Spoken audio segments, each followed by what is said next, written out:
Hello दोस्तों, नमस्कार। स्वागत है आपका ध्रुवा क्लास के इसी यूट्यूब चैनल पर। दोस्तों, इस कॉन्स्टिट्यूशन में हम लोग पार्ट 90 तक आ गए हैं और इसका नाम है प्रकीर्ण, जिसको विविध भी बोला जाता है। ये आर्टिकल 361 से 367 367 तक दिया गया है। तो बिना टाइम वेस्ट किए चलते हैं हम आगे और 361 में देखते हैं। लिखा है राष्ट्रपति, राज्यपालों और राज्य प्रमुखों का संरक्षण। इसका मतलब क्या है? देखिए, इनके संरक्षण का अर्थ यही कहा गया है कि इनके द्वारा कभी भी लिया गया फैसला, यानी राष्ट्रपति का या राज्यपाल का या जो राष्ट्र प्रमुख होते हैं जैसे राजदूत वगैरह, कोई भी ये फैसला अगर लेते हैं तो इनके फैसले को लेकर आप सुप्रीम कोर्ट या हाई कोर्ट या कोई भी कोर्ट में आप कोई भी इसके द्वारा कमेंट नहीं कर सकते या इसके प्रश्न नहीं उठा सकते कि ये क्यों ये फैसला लिए हैं। आप इसके खिलाफ कोई भी या केस दर्ज नहीं करा सकते, कोर्ट में नहीं जा सकते हैं। किसके खिलाफ? राष्ट्रपति के हो गया, राज्यपाल यानी गवर्नर हो गया और राज्य प्रमुख हो जैसे राजदूत वगैरह, ये सब होते हैं। जब ये तब तक संवैधानिक पद पर रहेंगे, मान लीजिए कोई फैसला लेते हैं और ये तब तक उस संवैधानिक पद पर, कॉन्स्टिट्यूशन के जो पोस्ट है उस पर रहेंगे, तो उनके ऊपर कोई भी फौजदारी मुकदमा नहीं चलेगा। फौजदारी मुकदमा नहीं चलेगा, लेकिन दीवानी मुकदमा आप चला सकते हैं। फौजदारी मुकदमा क्या होता है ये हम आपको बता चुके हैं पिछले लेक्चर में। नहीं देखें तो जाकर देख लीजिए। पूरी वीडियो का लिंक मैंने डिस्क्रिप्शन में दे दिया हूँ, एक प्लेलिस्ट है, जाकर पूरी वीडियो को आप देख सकते हैं। तो फौजदारी मुकदमा नहीं चल सकता है, दीवानी मुकदमा चलाया जा सकता है। फौजदारी में होता है जैसे मारपीट वगैरह ये सब, तो उसमें फौजदारी लगाया जाता है, लेकिन आप इस नहीं करा सकते हैं, केवल दीवानी ही चला सकते हैं। दीवानी मुकदमा चलाने के लिए 2 महीना पहले इनको सूचना देनी होगी। कितने महीना? 2 महीना पहले राष्ट्रपति, राज्यपाल जैसे राज्य प्रमुखों को सूचना देनी होगी कि आपके खिलाफ मैं दीवानी मुकदमा चलाने जा रहा हूँ। दीवानी जिसे सिविल कोर्ट में लड़ा जाता है। अब चलिए 362 है 362 को देखते हैं कि देशी राज्यों के शासकों के अधिकार और विशेषाधिकार के बारे में बताया गया। जैसे पहले के जो देशी रियासतें थे राजा महाराजाओं को, उनमें कुछ छूट दिया गया। जैसे जब संविधान भारत आज़ाद हुआ तो वे अपना एक जैसे जमींदार प्रथा चल रहा था, देसी रियासत थे, राजा महाराजा थे, तो उनके बहुत सारे ज़मीन थे, लेकिन वो भारत में विलय नहीं होना चाहते थे। तो भारत में विलय होने के लिए उनको कुछ छूट दिया गया। स्वतंत्रता से पहले जितने भी कानूनी के अपराध के मामला थे उनको ख़त्म कर दिया गया, उनके ऊपर जो लगाया गया था। जो जिसका पहले से जैसे कोई महल है, कोई किला है, फोर्ट है, तो वैसे का वैसे ही रहेगा, तोड़ा नहीं जाएगा। जैसे आज के ज्योतिरादित्य सिंधिया हैं, तो आप इसको एग्जाम्पल के रूप में ले सकते हैं। 362 में यही है कि पहले के जो शासक थे, रियासत थे, राजा महाराजा थे, उनके ऊपर जो कुछ भी मुकदमा चल रहा था यानी स्वतंत्रता से पहले, वे सभी खत्म कर दिया जाएगा। ये खत्म केवल एक लुभावना था कि ये जो रियासत थे, राजा महाराजा थे, ये केवल विलय होने के लिए इनको ये लुभावना के तौर पर दिया गया। अब चलिए 363 में चलते हैं। रियासतों और राजाओं से संबंधित न्यायालय का हस्तक्षेप वर्जित होगा। इसका मतलब क्या है? पहले के राजा और रियासतों के बीच संधि हुआ करती थी, जो न्यायालयों में नहीं ले जाया जा सकता था। जो पहले के राजा रियासत थे उनके बीच एक संधि हुई। जैसे संधि क्या क्या हो सकती है? वो भारत में विलय होने के लिए संधि किया जा सकता है। जैसे भारत में विलय होने के लिए 565 है, 565 है जो रियासत थे, जिसको सरदार वल्लभ भाई पटेल जी ने उन रियासतों को भारत में विलय करवाया, तो उनसे कुछ संधि किया गया। और ये संधि कोर्ट में आप नहीं ले जा सकते, चाहे या न्यायालय कभी भी इनके हस्तक्षेप नहीं कर सकता कि ये इस तरह का संधि नहीं होना चाहिए। जैसे कोर्ट ये हस्तक्षेप नहीं कर सकता किस तरह का संधि नहीं होना चाहिए या क्यों संधि ही की हो, ऐसा कुछ टिप्पणी कोर्ट नहीं कर सकता।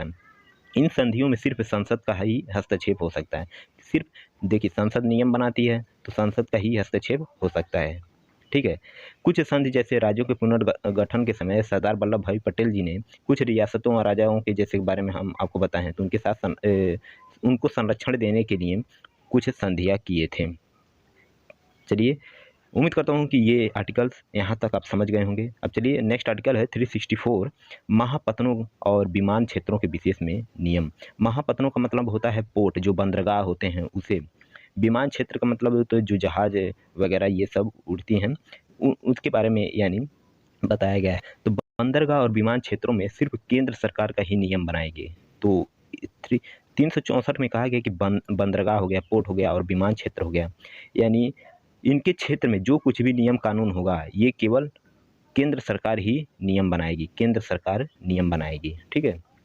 महापत्तन जैसे पोर्ट ट्रस्ट नियम बनाता है, यानी बंदरगाह के रिलेटेड कौन नियम बनाता है, पोर्ट पोर्ट ट्रस्ट होता है वो नियम बनाता है। और विमान क्षेत्र में DGCA ये नियम बनाता है। DGCA मतलब डायरेक्ट जनरल सिविल एयरलाइन, ये नियम बनाता है। डायरेक्ट जनरल सिविल एयरलाइन ये नियम बनाता है।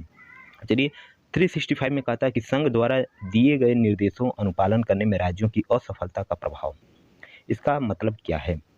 देखिए, अगर राज्य सरकार केंद्र की दिशा निर्देश का पालन नहीं करती है, जो मान लीजिए राज्य, कोई राज्य है, स्टेट है और केंद्र की दिशा निर्देश को पालन नहीं करती है, तो या राज्य में किसी प्रकार की अशांति उत्पन्न हो गई, कोई विद्रोह उत्पन्न हो गया, कोई प्रोटेस्ट चल रहा है, तो राज्य सरकार उस अशांति को खत्म या करने में असफल हो जाती है, तो वहाँ पर क्या होता है, राष्ट्रपति शासन तो लगाया ही जा सकता है, राष्ट्रपति शासन। तो क्या होता है, यदि असफल हो जाती है तो संघ यानी केंद्र मंत्रिमंडल के लिखित प्रस्ताव की सलाह पर राष्ट्रपति उस राज्य में क्या लगाती है, 356 लगाती है। और ये हम लोग आपातकाल में पढ़े थे, 356। ठीक है, आपातकाल में ये हम लोग पढ़े थे। और ये इसके रिलेटेड आप याद करते हैं, ये 365 है, आप थोड़ा सा इसके अक्षर को इधर उधर फेरबदल करेंगे तो 356 हो जाएगा। तो यानी 365 में 356 को रिलेटेड किया गया है। यदि राज्य सरकार कोई दिशा निर्देश पालन नहीं करती है केंद्र शासन का, तो वो केंद्र शासन वो राष्ट्रपति से कहकर 356 लागू करवाता, मतलब राष्ट्रपति शासन लागू करवाता है उस राज्य में। बस इतना ही है राष्ट्रपति शासन लगाने के लिए। ये ट्रिक है, 365 को इसके अक्षर को फेर बदल करेंगे, 5 इधर ला देंगे तो ये 56 हो जाएगा। तो आप याद रख सकते हैं ऐसे ही। चलिए, अब 366 कहता है परिभाषाएं। परिभाषाएं किसके बारे में बताया गया भाई? तो परिभाषाएं बताया गया है इस अनुच्छेद में एंग्लो इंडियन की परिभाषा बताया गया है। एंग्लो इंडियन हो गया, डेप्ट हो गया यानी ऋण हो गया, उधार लेना लोन हो गया, इसके द्वारा परिभाषाएं बताई गई हैं। एंग्लो इंडियन किसे कहते हैं ये भी बता चुके हैं, अगर आपने नहीं देखा है तो फिर से चलिए एक बार और रिवाइज करा देता हूँ। इसका अर्थ होता है कि जब भारत की स्वतंत्रता से पहले यहाँ पर अंग्रेज शासन करते थे तो कुछ अंग्रेज यहीं पर रह के शादी कर लिए, उनके द्वारा जो बच्चे हुए वही एंग्लो इंडियन कहलाते हैं। तो जब अंग्रेज यहाँ से चले गए तो उनके बच्चे तो यहीं पर रह गए, परिवार तो यहीं पर रह गया, तो वहीं से उनका जो पारिवारिक आदमी है, परिवार के आदमी हैं जो, वो एंग्लो इंडियन कहलाते हैं। अब चलिए डेब्ट के बारे में जान लेते हैं। डेब्ट मतलब ऋण, इसे कर्ज ही बोला जा सकता है। जब कोई देश दूसरे देश से कर्ज लेता है और वो कर्ज तो लेता है लेकिन उसके चुकाने का निर्णय भी होता है, एक डेट भी होता है, तो उसे डेब्ट बोला जाता है। लेकिन लोन में ऐसा नहीं होता है।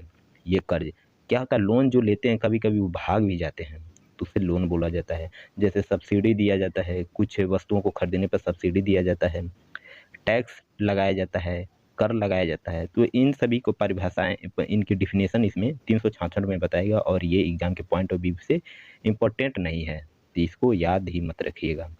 चलिए, अब 367 को देखें। निर्वचन, इसका मतलब क्या है? व्याख्या। निर्वचन का मतलब होता है व्याख्या। किसकी व्याख्या करता है? देखिए, संसद के अधिनियमों या कानूनों के संदर्भ में ये व्याख्या करता है। संसद के जितने भी अधिनियम है या उनके बनाए गए कानून हैं या किसी राज्य के विधानमंडल के बनाए गए कानून या अधिनियम हो गए, तो उनके द्वारा बनाए गए किसी भी संदर्भ का ये अर्थ लगाया जा सकता है कि जो भी नियम बनाया जाता है ये अध्यादेश के रूप में ही शामिल किया गया है। तो ये भी इम्पोर्टेंट नहीं है, इसको इतना तवज्जो मत दीजिए।